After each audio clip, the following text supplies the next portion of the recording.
Muchas gracias, Señor. En este día, Señor, estamos dándote toda la gloria, Señor, y toda la honra, porque tú lo mereces, Señor. Danos espíritu de sabiduría, de revelación en el pleno conocimiento, Señor. Estamos aquí porque queremos seguir tus pisadas, Señor. Anhelamos hacer tu voluntad. Revélanos cuál es tu voluntad, tu propósito, tu deseo, Señor. Que sea una bendición para todos. Te lo pido en el nombre del Padre, del Hijo y del Espíritu Santo. Amén. Hoy vamos a ver la segunda parte del libro de Job. Lo que Job había logrado en su perfección, en su rectitud, en su integridad, era por completo vano. Todo eso no cumplía el propósito de Dios, ni satisfacía su deseo. Por tanto, Dios estaba amorosamente preocupado por Job. Seguramente Dios está preocupado por nosotros igualmente. Para eso Dios tuvo dos concilios, Job 1:6 al 8 y Job 2:1 al 3, para ver el asunto de Job. Era de suma importancia lo que Dios quería de Job. Vamos a leer primera de Pedro en el capítulo 5, en el verso 5. Dice Pedro en el capítulo 5, en el verso 5, igualmente, jóvenes, están sujetos a los ancianos y todos ceñidos de humildad en el trato mutuo. Porque Dios resiste a los soberbios, pero a los humildes da gracia.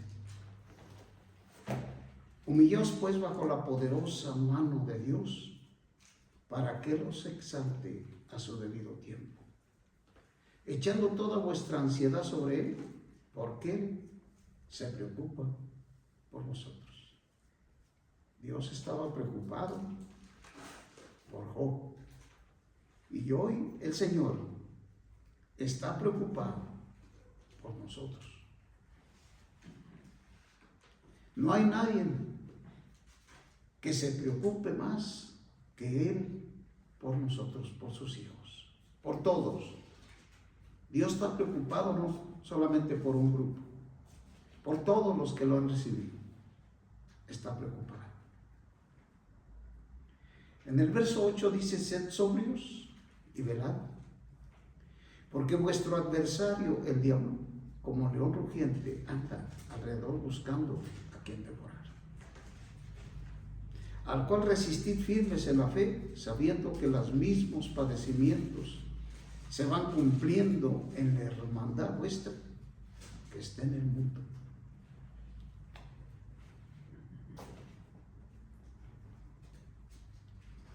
Primera de Pedro, capítulo 3, en el verso 16.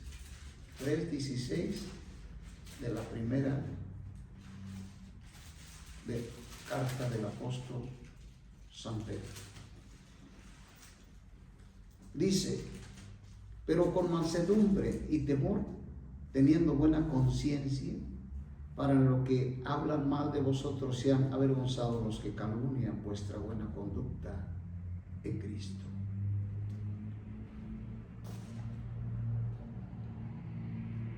La buena conducta del cristiano, de lo que dice 1 de Pedro 3:16, la buena conducta del cristiano debe estar en Cristo.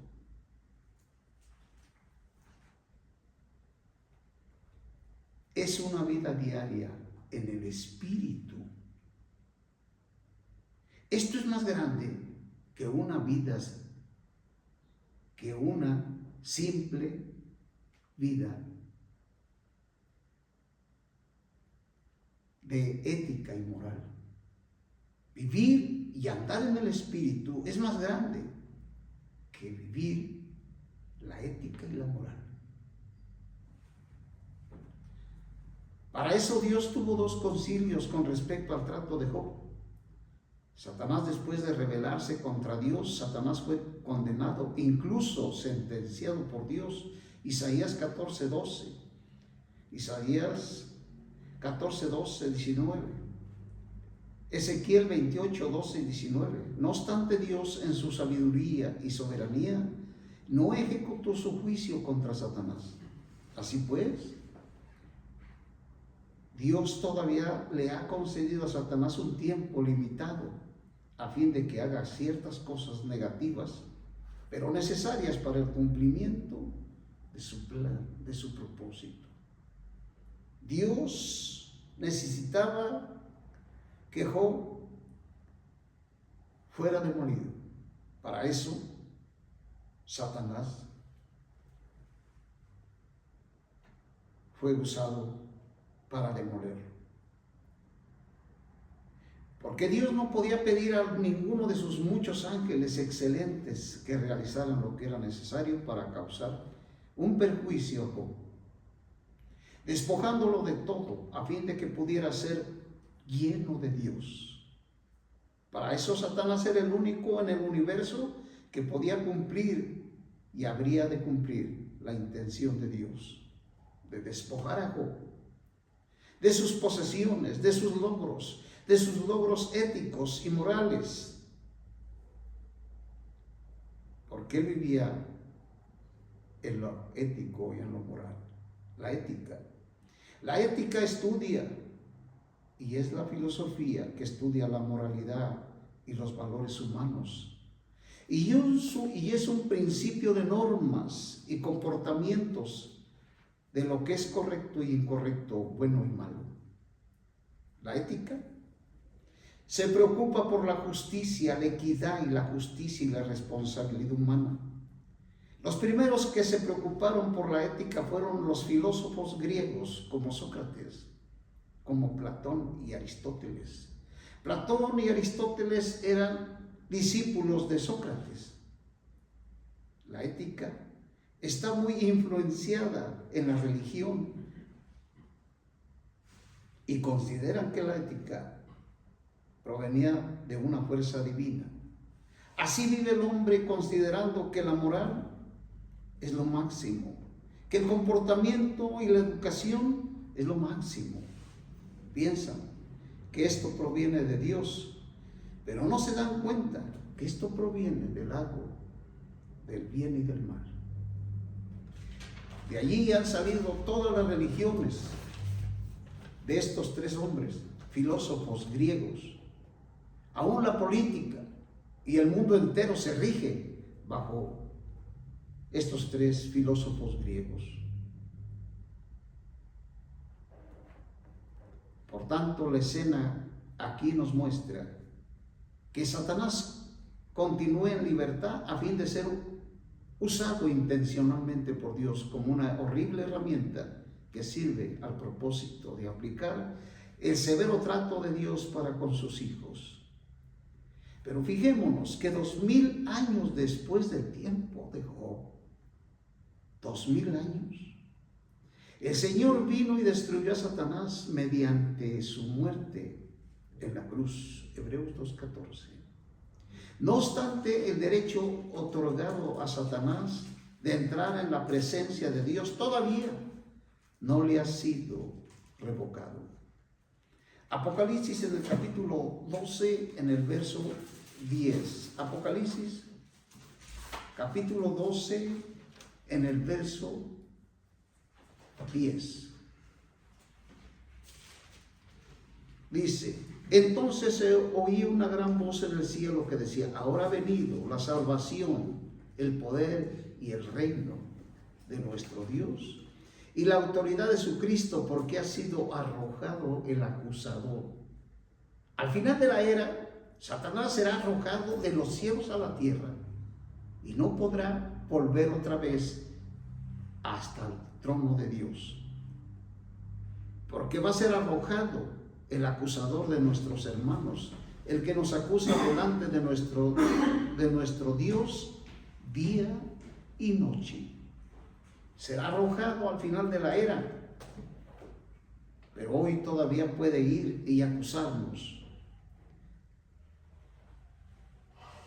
Este derecho le será revocado al inicio de la gran tribulación. Cuando los vencedores sean arrebatados al trono de Dios, Satanás será echado de los cielos a la tierra, de los cielos a la tierra. A partir de entonces Satanás ya no tendrá derecho a entrar en la presencia de Dios. Únicamente Dios sabía la necesidad de Job. Es decir, Dios no había sido forjado en Job. Esta es la necesidad de los seres humanos desde Adán hasta nuestros tiempos. Dios no ha cambiado. Ese es su propósito, ese es su deseo. En todos los tiempos y dispensaciones, este es el deseo de Dios, que Dios se forje en nosotros. Job no sabía la necesidad que él tenía. Para eso Dios tuvo que despojarlo de todo, para que él pudiera forjarse.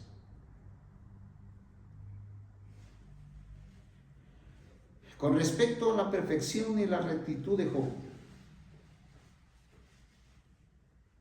con la intención de que Satanás hiciera algo para Dios, algo que satisfaciera la necesidad de Job. Satanás, un ángel maligno, estaba dispuesto a hacer lo que ninguno de los ángeles buenos quería hacer. Satanás aceptó de inmediato tal comisión deshonrosa. Satanás no reconoce que el propósito de Dios al tratar con aquellos que le aman tiene como fin que ganen plenamente a Dios, superando la pérdida. Todo ser humano tenemos que superar la pérdida de todo cuanto tengamos. El hombre tiene que superarlo. Filipenses en el capítulo 3, en el verso 7. Filipenses, capítulo 3, en el verso 7. Aquí vamos a encontrar a un hombre que pudo superar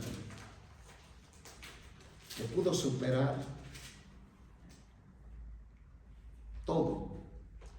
Dice, pero ¿cuántas cosas eran para mi ganancia? Ese es el punto, ese es lo principal, que nosotros los seres humanos tenemos que superar los bienes, todo lo que nos rodea, tenemos que superarlo, es decir, estar dispuestos a dejarlo. Pero ¿cuántas cosas eran para mi ganancia? Las he estimado como pérdida por amor de Cristo. Ciertamente aún estimo todas las cosas como pérdida por la excelencia del conocimiento de Cristo Jesús, mi Señor, por amor del cual he perdido todo. Y lo tengo por basura para ganar a Cristo. Va a llegar el momento, aquellos que desean verdaderamente ganar de Dios y que Dios se forje, va a llegar el momento que Dios nos va a tratar de una manera como trató a Job. Dice el apóstol, y ser hallado en él. Siempre que encontraban a Pablo estaba en el Señor, en él. No teniendo mi propia justicia que es por la ley, sino la que es por medio de la fe en Cristo. La justicia procedente de Dios basada en la fe. Este hombre aprendió a perderlo todo y a ver las cosas materiales como basura para ganar a Cristo. De modo que él pueda ser expresado a través de ellos para el cumplimiento de su propósito al crear al hombre. Génesis 1:26. Y Dios hizo al hombre a su imagen y semejanza. Ahora vamos a pasar al Salmo 73 en el verso 25. En este salmo tan precioso vamos a encontrar algo maravilloso. Porque nos vamos a encontrar con un hombre que no había aprendido a despojarse de los bienes materiales. Todavía este hombre anhelaba los bienes materiales. ¿Cuántos amamos a los bienes materiales? ¿Cuántos amamos a los bienes materiales? En el Salmo 73 dice en el verso 1, ciertamente Dios es bueno para con Israel, para con los puros de corazón. Esta palabra, puros de corazón, puros de corazón. No podemos amar a Dios, anhelar a Dios y tener ambición. No podemos anhelar a Dios y tener ambición de los bienes materiales. No podemos anhelar a Dios y tener ambición de los placeres mundanos. No podemos anhelar a Dios y amar al mundo y sus deseos. Todo esto es no tener un corazón puro. Un corazón puro es aquel que solo su vista está fija en Dios. Este es un hombre de un corazón puro. Esto lo dijo el Señor en el Evangelio de San Mateo, en el capítulo 5, en el verso 8, bienaventurados los pobres de espíritu, porque ellos mirarán a Dios. Bienaventurados los pobres de espíritu.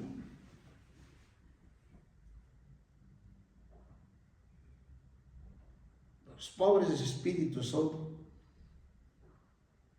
los hombres puros de corazón.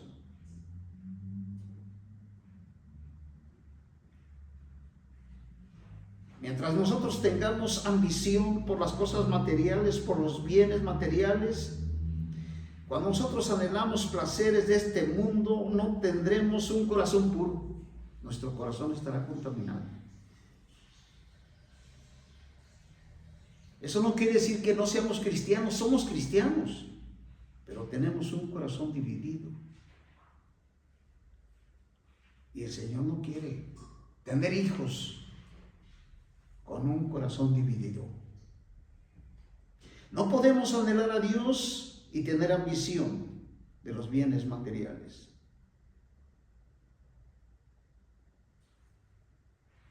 Este hombre, este salmista dice,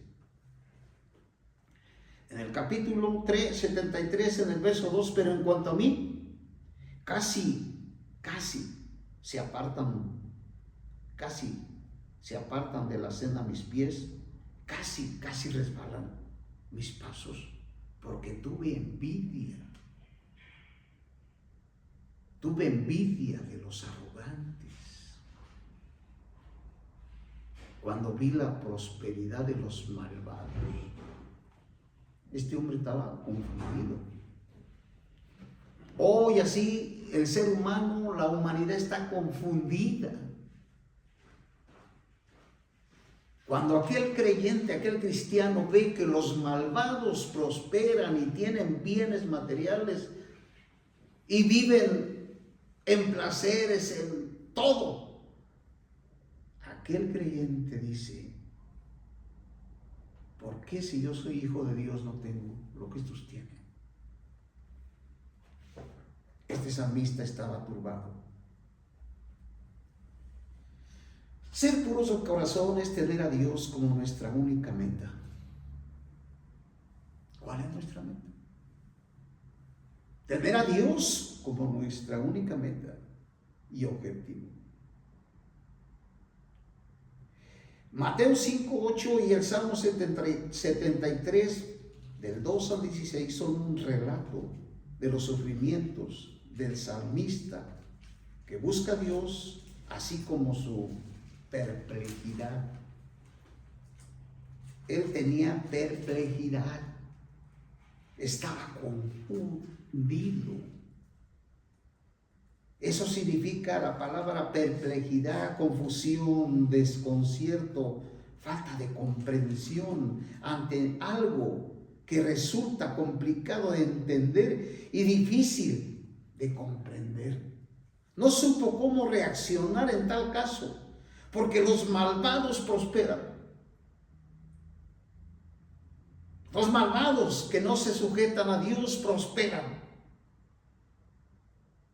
Se van y conocen todo el mundo, viajan para todos lados, tienen mucho dinero. ¿Por qué? Este hombre, este salmista estaba confundido. ¿Por qué prosperan los malvados? Y estaba confundido porque en el Salmo capítulo 1, en el verso 3 y 4, afirma que los que buscan a Dios prosperarán y que los malvados no prosperarán. Estaba confundido. Aquí el salmista estaba turbado.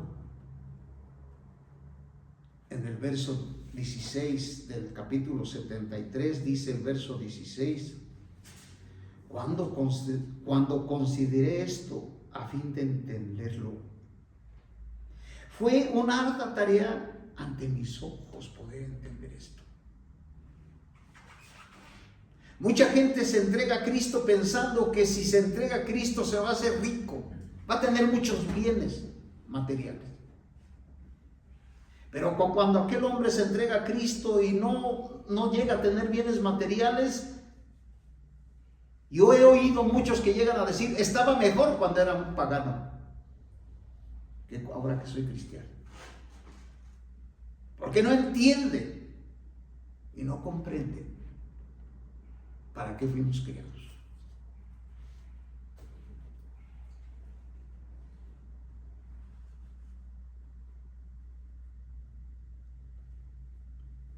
Aquí el salmista estaba turbado al punto de casi tropieza a causa de sus propios sufrimientos. En el verso 13 y en el verso 14 dice el 13: ciertamente en vano he purificado mi corazón. Es decir, el salmista era un hombre que purificaba su corazón y estaba siempre en la presencia de Dios, pero bienes materiales no tenía nada. Dice, en vano. Dice, pues he sido azotado todo el día y disciplinado todas las mañanas. ¿Para qué? ¿Para qué somos cristianos si no tenemos bienes materiales?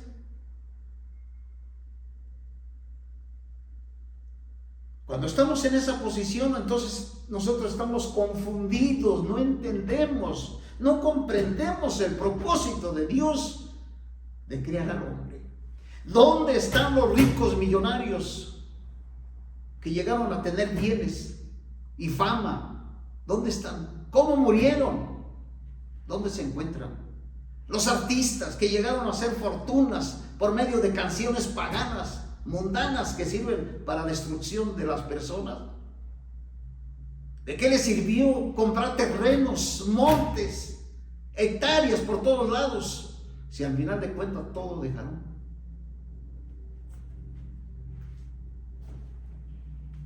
Este hombre estaba confundido.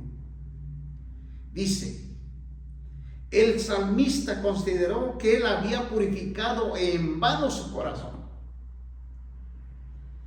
Es decir, como un cristiano, como un creyente que dice, ¿para qué? ¿Para qué me aparto del mundo? ¿Para qué me aparto de los placeres? ¿Para qué me aparto? ¿Para qué me santifico si no tengo bienes materiales?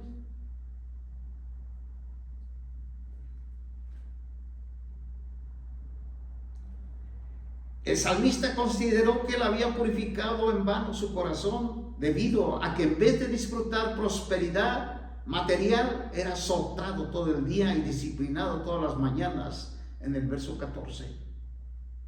Hoy el hombre que muchas veces utiliza el evangelio y le llaman el evangelio de la prosperidad, si eres pobre y aceptas a Cristo vas a ser millonario, esa es la predicación más errónea y más maligna que puede existir.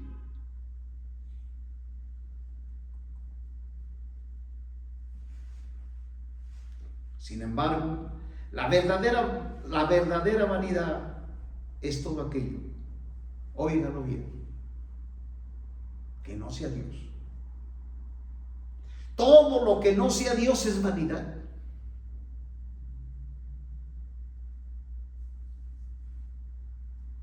Todo lo que no sea Dios es vanidad.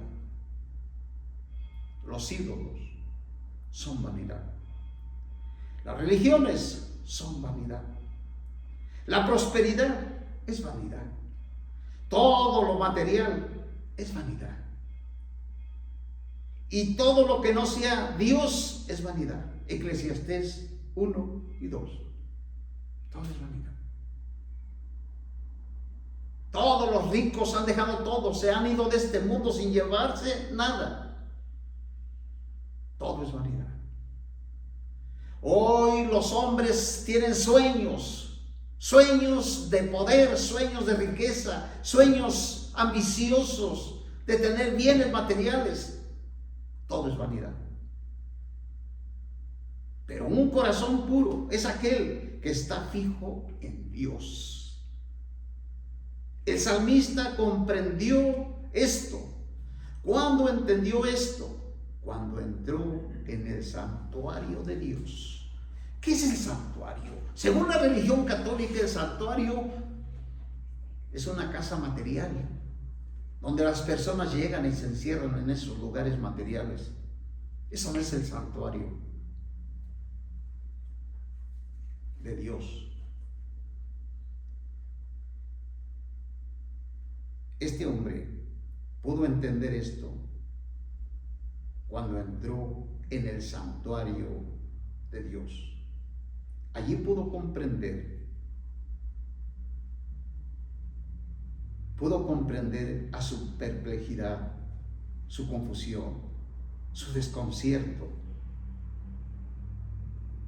El salmista, con respecto a la prosperidad, con respecto a los malvados, fue tenida en el santuario de Dios.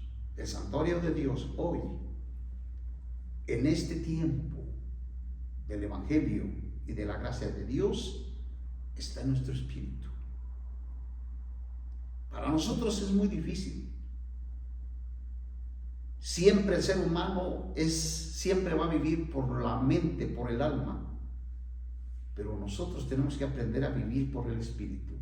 El espíritu es el santuario de Dios. Recordemos que esta caída del primer hombre se debió a que no consultó a Dios en su espíritu. Efesios en el capítulo 2, en el verso 22. Este salmista pudo comprender todo cuando entró al santuario de Dios y allí pudo comprender sobre la prosperidad de los malvados y la prosperidad sobre los bienes materiales. Entonces pudo entender, salió de la confusión. Efesios en el capítulo 2, en el verso 22 de Efesios 2, 22, dice: en quien vosotros también sois juntamente edificados para morada de Dios en el Espíritu. Dios está en nuestro espíritu.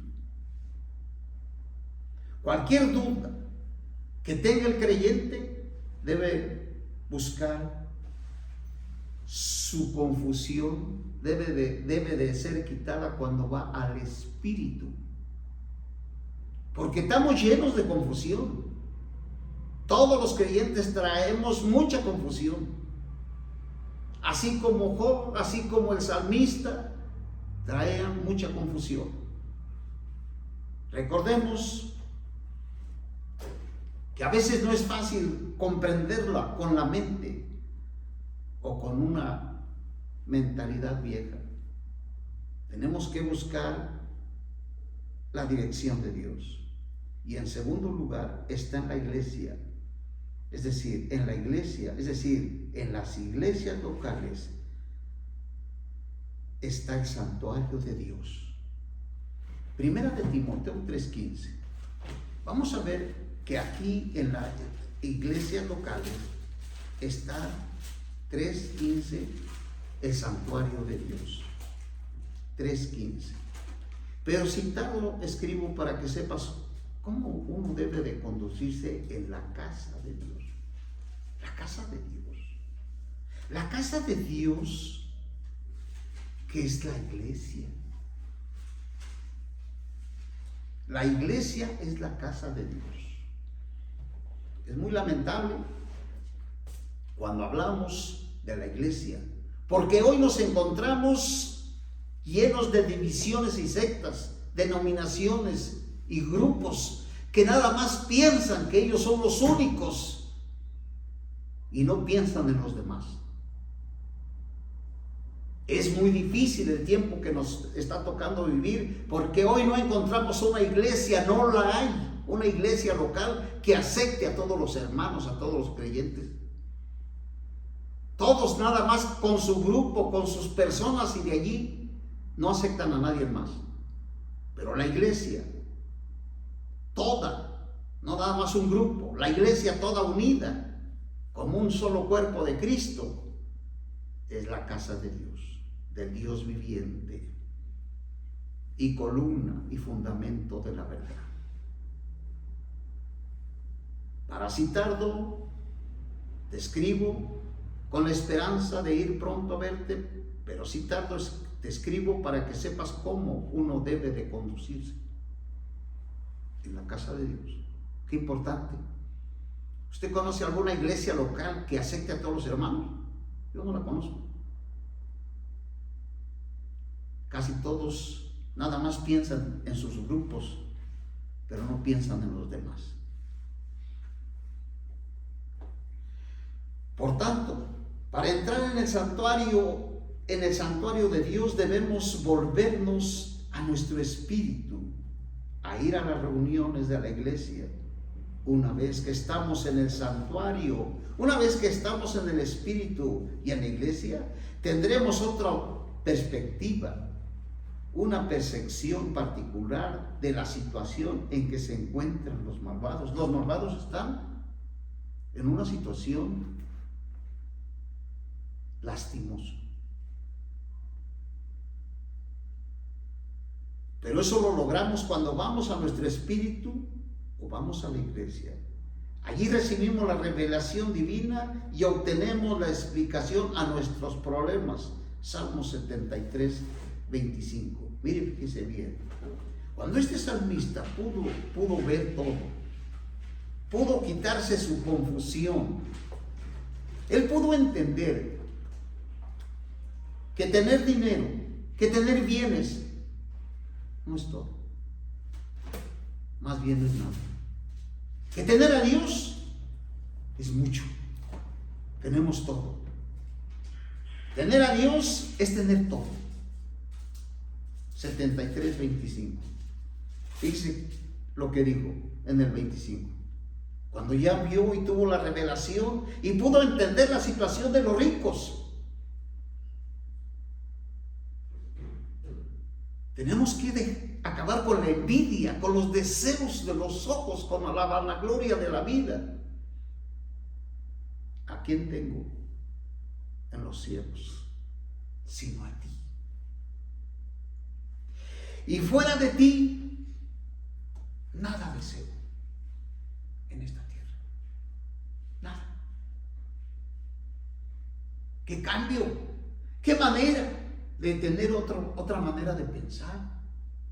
Muy diferente. Cuando empezó el 73:1, aquel salmista que decía: tengo envidia de los poderosos, de los adinerados. llegó a entender y a decir, es vanidad. Pero esto lo pudo entender cuando entró al lugar santísimo.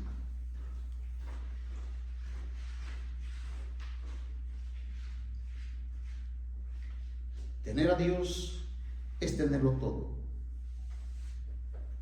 Este versículo revela que aquellos que con pureza buscan a Dios tendrán a Dios mismo como su única posesión en los cielos, como su único deseo en la tierra. ¿Qué deseas? Tú como hijo de Dios, ¿cuál es tu deseo? ¿Qué estás ambicionando? Dios mismo era la meta del salmista. Así como ganar más de Dios al respecto, fue igual que Pablo. Cuando dijo Pablo, yo lo he abandonado todo y lo tengo por basura para ganar a Cristo. En el santuario de Dios se le instruyó al salmista, en el santuario de Dios se le instruyó al salmista a tomar a Dios como su única porción y no ninguna otra cosa que no fuese Dios mismo. Aquel que no se interesa por Dios podrá tener muchas cosas. Parecerá que está prosperando y todo está bien en su entorno. Parece que están bien los ricos, tienen todo. Sin embargo, aquel que se interesa por Dios será restringido por Dios, incluso será despojado de muchas cosas por Dios, como en el caso de Job y en el caso del apóstol Pablo. La intención de Dios con respecto a los que le buscan es que ellos le encuentren. Es decir, que Dios quiere que todos nosotros los creyentes, los cristianos, todas nuestras necesidades las encontremos en Dios.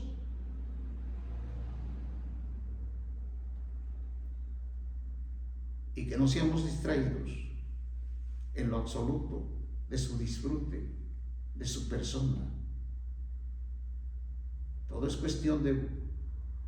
es cuestión de cambiar nuestra manera de pensar.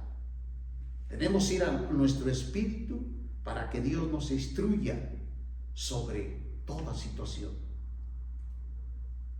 Todo es cuestión de ganar a Dios. Todo es cuestión de mantener a Dios como nuestro todo. Todo lo que Job logró lo hizo por su propia fuerza. Él fue perfecto y recto, pero no alcanzaba el propósito de Dios. ¿Para qué Dios quiere un hombre perfecto y recto y bueno, con un comportamiento excelente, si Dios no se ha formado en él? Está en la ética, en la moral, en el árbol del bien y del mal. Esto no alcanza al propósito de Dios por el cual el hombre fue criado. Estos tres hombres filósofos griegos fueron los que trajeron y llegaron a decir que la perfección se lograba cuando el hombre se dispone en su voluntad por sí mismo. Esto de estos tres hombres filósofos transformaron a la humanidad, pensaron que esto era lo máximo. Sócrates, Platón y Aristóteles. Estos hombres estuvieron en esta tierra. Sócrates 470 años antes de Cristo, Platón 427, Aristóteles 384 antes de Cristo. Por eso cuando vino Cristo y murió y los apóstoles empezaron a predicar, ya estos hombres tenían sus enseñanzas y sus doctrinas heréticas. Y hasta hoy el mundo se mueve, aún la política, por estos tres hombres.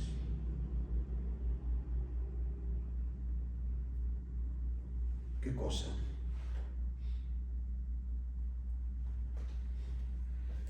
Por último vamos a leer Job en el capítulo 2, en el verso 13. Job 13.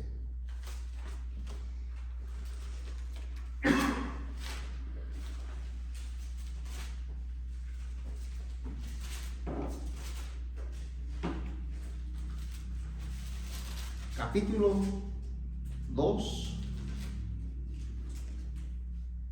en el verso 11 al 13. Fíjese bien lo que dice el 11. Ahora bien, cuando los 3 amigos de Job oyeron de toda esta desgracia que le había sobrevenido, vinieron cada uno de su lugar: Elifaz el temanita, Bilda el suita y Zofar el naamita. Habían concertado en ir juntos a condolerse de él y consolarle. Cuando alzaron los ojos desde lejos y no lo reconocieron, alzaron la voz y lloraron. Y cada uno de ellos rasgó su manto, y los 3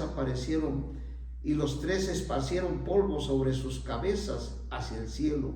Entonces se sentaron con él en tierra por 7 días, 7 noches, pero ninguno le decía palabra, porque veían que su dolor era grande. No entendían, no llegaron a entender. Hoy el Señor quiere que entendamos. El Señor no nos va a dejar en paz. El Señor tiene en su corazón el deseo de que nosotros ganemos más de Él y que Él se forje en nosotros. Ese es todo en la Biblia.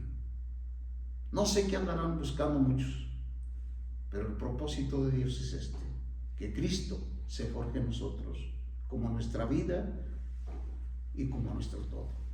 Te damos gracias, Señor, en el nombre de nuestro Señor Jesucristo, porque nos has elegido para este plan, para este propósito, Señor.